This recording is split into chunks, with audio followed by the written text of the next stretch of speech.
नमो नमो विद्यार्थियों। देखिए, लक्ष्मी का ही प्रसंग चल रहा है सुकनास उपदेश में, और लक्ष्मी के स्वभाव का वर्णन करते हुए सुकनास युवराज चंद्रापीठ को बताते हैं कि परस्पर विरुद्धश्च इंद्रजालम इव दर्शयन्ति, कि परस्पर प्रकटयति जगति निजम चरितम।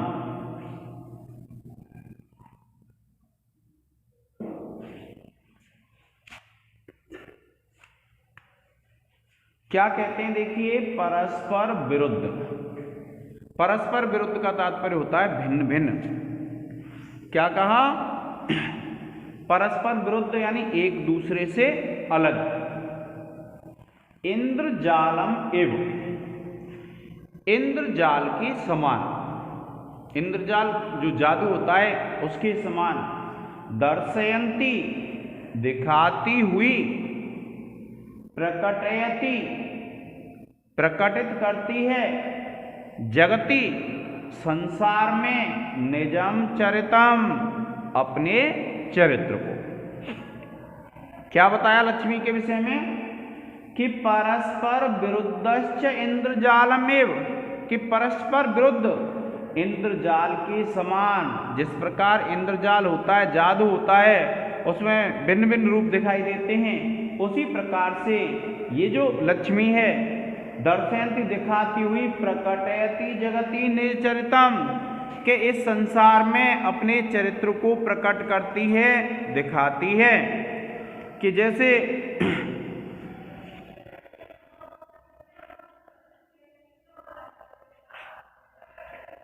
जो जादू होता है, इंद्रजाल होता है, उसमें भी क्या होता है, जो जादूगर होता है वह भिन्न भिन्न प्रकार से अपने जादू को प्रदर्शित करता है। उसी प्रकार से यह जो लक्ष्मी है वह भी इस संसार में अपने चरित्र को भिन्न भिन्न प्रकार से प्रकट करती है। कि परस्पर विरुद्धश्च इंद्रजालम एव दर्शयन्ति, के परस्पर विरुद्ध इंद्रजाल के समान अपने आप को दिखाती हुई, प्रकटयति जगति निज चरितम, के प्रकटयति माने प्रकट करती है, जगति संसार में, निज चरितम अपने चरित्र को। तथा ही जैसे सततम ऊष्ममाणम उपजनयत्यपि, कि सततम, सतत कहते हैं निरंतर, ऊष्माणम ऊष्मा को, उपजनयत्यपि उत्पन्न करती हुई भी, जाड्यम उपजनयति जड़ता को उत्पन्न करती है। क्या कहा? तथा ही जैसे सततम ऊष्माणम, कि निरंतर ऊष्मा को, उपजनयन्त्यपि उत्पन्न करती हुई भी, जाड्यम उपजनयति जड़ता को उत्पन्न करती है। यहाँ क्या बताया है कि जैसे जब किसी पर धन होता है तो धन की ऊष्मा होती है, तो ऊष्मा उत्पन्न हो रही है, लेकिन बुद्धि में उस व्यक्ति के में क्या है, जड़ता आती जाती है। और यहाँ क्या कहा है? ऊष्मा को उत्पन्न करती हुई भी जाड़े को उत्पन्न करती है। जाड़ा कहते हैं सर्दी को। तो इसमें क्या कहा है कि धन की ऊष्मा व्यक्ति पे बढ़ती जाती है, लेकिन उसकी बुद्धि में जड़ता आती चली जाती है। फिर दूसरा कहते हैं उन्नतिम आदधानापि नीच स्वभावम आविष्करोति। ये सब चीजें ना एक दूसरे के विपरीत हैं विद्यार्थियों, और जब विपरीत हैं इसलिए इसमें कौन सा अलंकार हो जाएगा? विरोधाभास। के ऊष्मा को उत्पन्न कर रही है, लेकिन जड़ता आ रही है, जाड़ा आ रहा है, सर्दी बढ़ रही है, तो ये कैसे हो सकता है? ऊष्मा बढ़ेगी तो गर्मी बढ़ेगी, लेकिन यहाँ जड़ता आ रही है, इसलिए विरोधाभास है। तो आप ध्यान रखेंगे, विरोधाभास अलंकार है। उन्नतिम आदधानापि, के उन्नति को धारण करती हुई, नीच स्वभावम आविष्करोति। तो जब उन्नति हो रही है तो स्वभाव ऊंचा होना चाहिए, लेकिन स्वभाव कैसा हो रहा है? नीचा, तुच्छ स्वभाव हो जाता है जब लक्ष्मी आ जाती है, तो विरोधाभास है। कि उन्नतिम आदधानापि, के उन्नति को धारण करती हुई भी, नीच स्वभावम आविष्करोति व्यक्ति में नीच स्वभाव का आविष्कार करती है। तोय राशि संभवापि, जल राशि से उत्पन्न होने पर भी तृष्णाम संवर्धयति, कि तृष्णाम प्यास को बढ़ाती है। जबकि कोई अगर व्यक्ति जल में से उत्पन्न हो रहा है तो वो प्यास को नहीं बढ़ाएगा, लेकिन ये लक्ष्मी कैसी है, तोय राशि संभवापि, जल की राशि में उत्पन्न होने पर भी तृष्णाम संवर्धयति, तृष्णा को बढ़ाती है, प्यास को बढ़ाती है। ईश्वरताम दधानापि, ईश्वरता को धारण कराती हुई भी अशिव प्रकृतित्वम आतनोति, ईश्वरता अगर कोई व्यक्ति प्रभु होता है, स्वामी होता है, तो उसकी प्रकृति कैसी होती है, शुभ होती है। किंतु यह कैसी है लक्ष्मी, ईश्वरताम दधानापि, कि ईश्वरता को धारण करती हुई भी अशिव प्रकृतित्वम आतनोति, अशिव प्रकृति को उत्पन्न करती है। क्या कहा, तोय राशि संभवापि, कि जल की राशि में उत्पन्न हुई भी तृष्णाम संवर्धयति, प्यास को बढ़ाती है, और ईश्वरताम दधानापि, ईश्वरता को धारण कराती हुई भी अशिव प्रकृतित्व आतनोति, अशिव प्रकृति को विस्तार करती है, अमंगल प्रकृति को बढ़ाती है। और बलोपचयम आहरन्त्यपि, कि बल का उपचय कराती हुई भी, किसी के बल को बढ़ाती हुई भी लघिमानम आपादयति, लघुता को उत्पन्न करती है, लघुता को उत्पन्न करती है। क्या कहा, बलोपचयम आहरन्त्यपि, कि बल का उपचय करती हुई भी लघिमानम आपादयति, लघुता को उत्पन्न करती है। और अमृत सहोदरापि कटुक विपाका, कि ये अमृत की सहोदर है। सहोदर कहते हैं एक उदर से जन्म लेने वाले, क्योंकि समुद्र मंथन में अमृत भी निकला था और ये लक्ष्मी भी निकली थी, इसलिए क्या कहा है, अमृत सहोदरापि, अमृत की बहन होने पर भी कटुक विपाका, कड़वे फल वाली होती है, कड़वे परिणाम वाली होती है।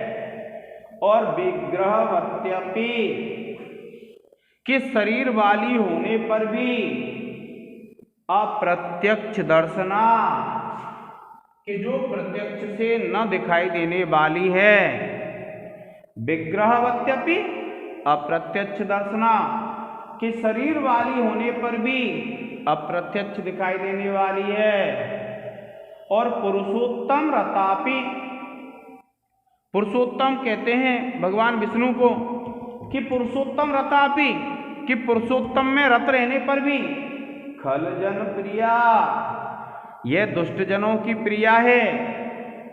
क्या कहा, पुरुषोत्तम रतापि, कि पुरुषोत्तम में रत रहने पर भी खल जन प्रिया, ये दुष्ट व्यक्तियों की प्रिया है। और रेणुमयीव, रेणुमयी के समान स्वच्छम अपि कलुषीकरोति, कि स्वच्छ होने पर भी कैसी कर देती है, ये मैला कर देती है।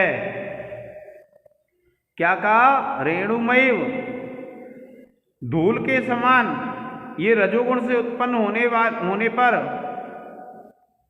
जो मुक्त पुरुष होता है उसको भी राग द्वेष आदि दोषों से युक्त कर देती है। देखिए क्या कहते हैं, यह लक्ष्मी मानो माया जाल का प्रदर्शन करती हुई इस संसार में अपने परस्पर विरोधी चरित्रों का नाटक करती है। जैसे गर्मी के आरोप करती हुई भी यह लक्ष्मी शीतलता उत्पन्न करती है, अर्थात मनुष्य में धन का अभिमान उत्पन्न करके उसको उचित अनुचित के विवेक से रहित कर देती है। यह उन्नति के शिखर पर पहुंचाकर भी अवनति के गर्त में गिरा देती है, अर्थात जिस व्यक्ति की प्रशंसा होती है और मनुष्य निषिद्ध कर्म में प्रवृत्त करा देती है। समुद्र से जन्म ग्रहण करने पर भी यह लक्ष्मी प्यास को बढ़ाती है, अर्थात जो मनुष्य होते हैं उनमें लालच बढ़ता हुआ चला जाता है और शिवत्व को प्राप्त करके भी शिव से भिन्न स्वभाव का प्रसार करती है, अर्थात शासक बनाकर उसको जनता का शोषक बना देती है। शक्ति की वृद्धि करती हुई भी यह लक्ष्मी मनुष्य के तुच्छ बना देती है, अर्थात सैन्य आदि बल से संपन्न करके भी पुरुष को कृपण बना देती है।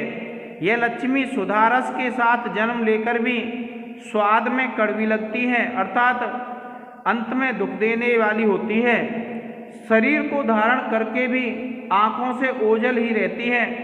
श्रेष्ठ पुरुषों में अनुरक्त रहकर भी दुष्टों के साथ रमण करती है, अर्थात भगवान विष्णु की सहगामिनी होकर भी दुष्टों का मनोरंजन करती है। मानो रजोमयी धूल निर्मित होने पर भी निर्मल पुरुष को भी कलुषित कर देती है, अर्थात रजोगुण की प्रधानता होने से उसमें राग द्वेष आदि अवगुणों की उत्पत्ति कर देती है। अब देखिए, जब आप विशेष लिखेंगे तो विशेष में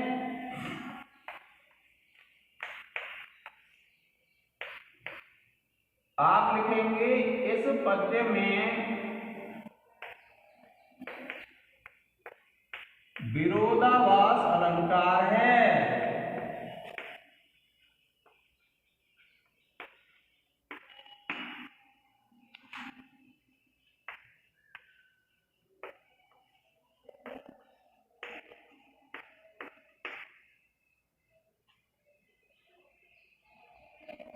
फिर देखिए व्याकरण टिप्पणी है।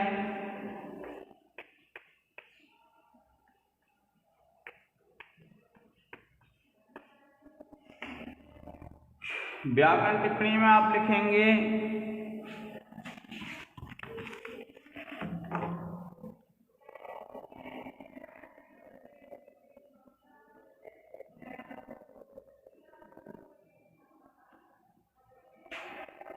पहला है, देखिए दर्शयन्ती, आप लिखेंगे दृश्य धातु प्लस सत्री प्रत्यय।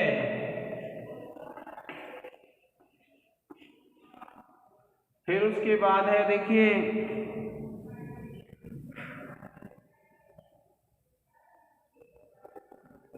जगती,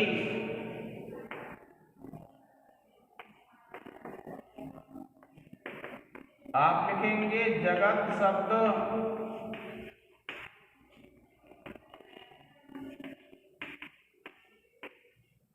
सप्तमी एक वचन।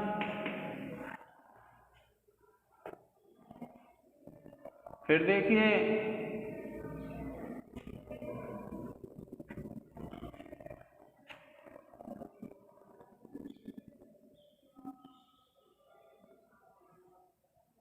तीसरा है उपजनयति, आप लिखेंगे उपसर्ग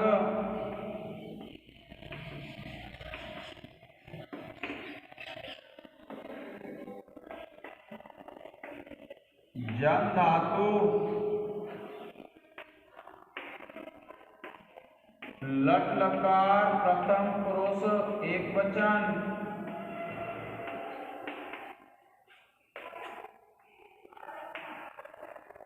फिर चौथा है विद्यार्थियों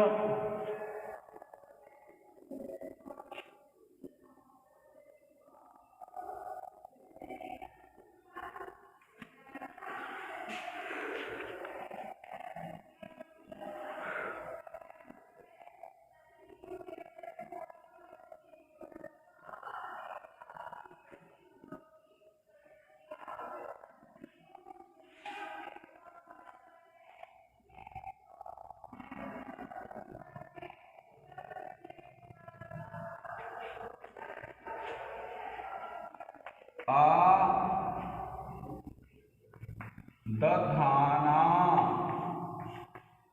आप लिखेंगे आ उपसर्ग है, धा धातु प्लस सानच प्रत्यय। उसके बाद पांचवा है विद्यार्थियों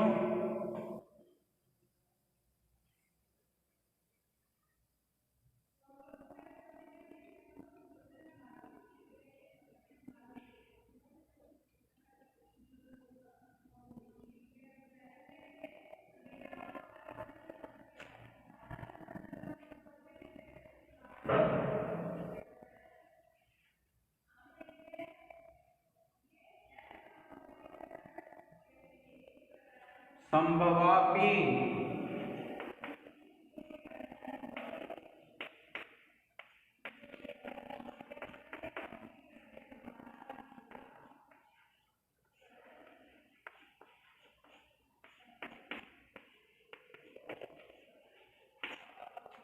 और आप लिख देंगे दीर्घ संधि।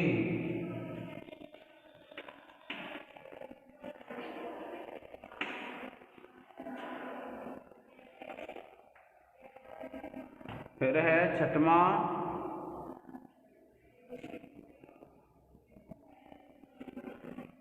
आतनोति।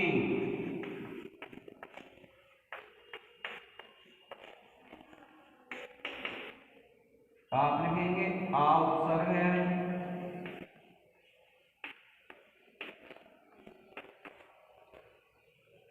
तन धातु,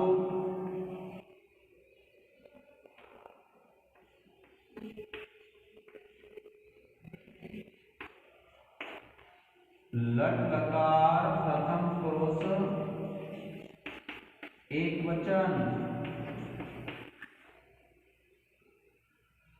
फिर है देखिए बलोपचय।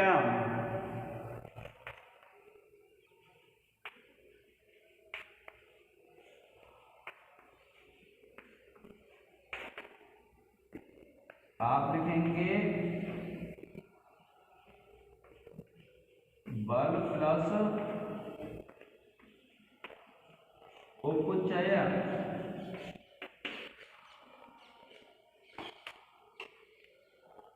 और आप लिख देंगे गुण संधि।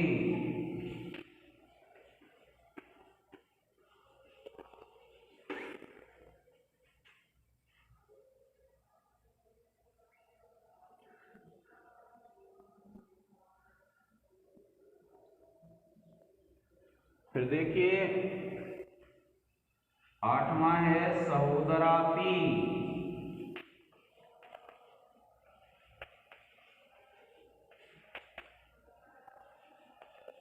आप लिखेंगे सहोदरा प्लस अपि, दीर्घ संधि।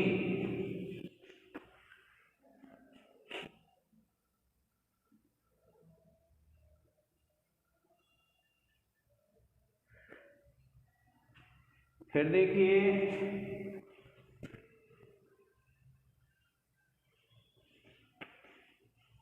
क्रिया। आप लिखेंगे प्रथमा विभक्ति एक वचन। और फिर देखिए दसवां है करोति।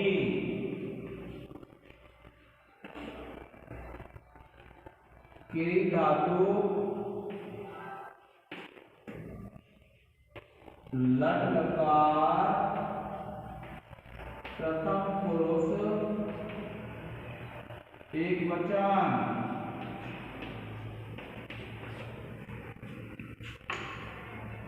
प्रिय विद्यार्थियों, आप इसका एक स्क्रीनशॉट ले लें।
तो ये गलत नहीं है।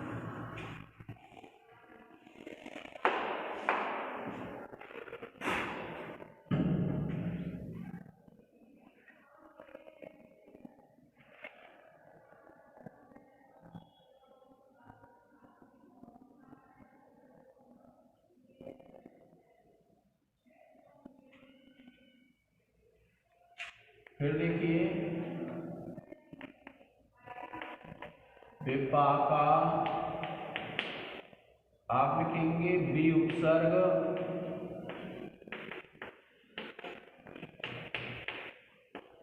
पच धातु प्लस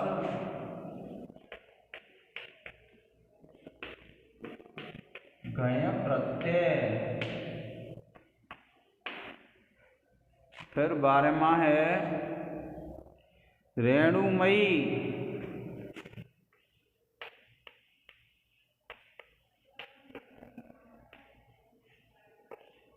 आप लिखेंगे रेणु प्लस मयट प्रत्यय। फिर 13वां है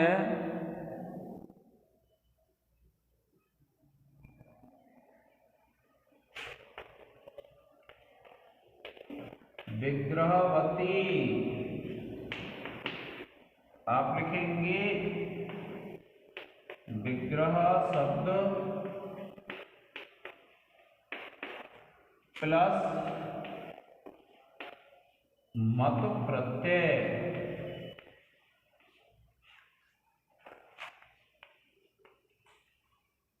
फिर है 14वां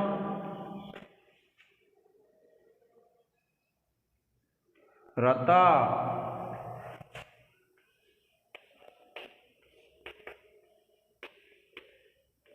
रम धातु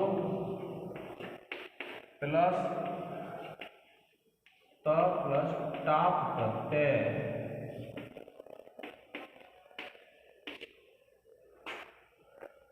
15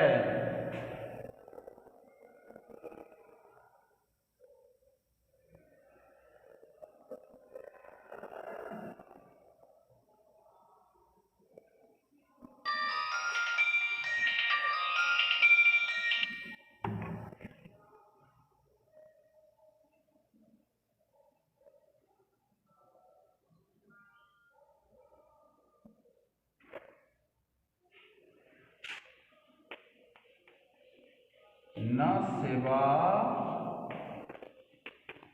असेवा,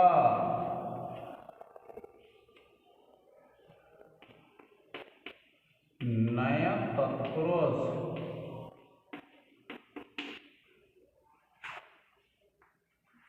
16वां है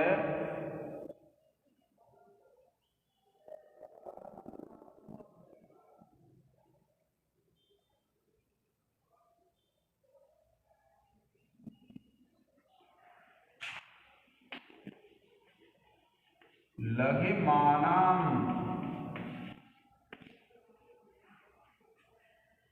आप लिखेंगे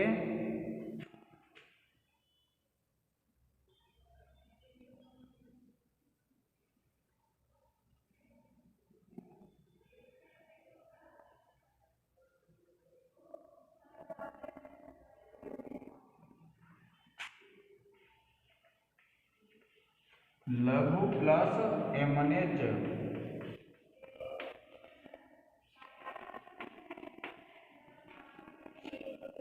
प्रिय विद्यार्थियों, आप इसका एक स्क्रीनशॉट ले लें।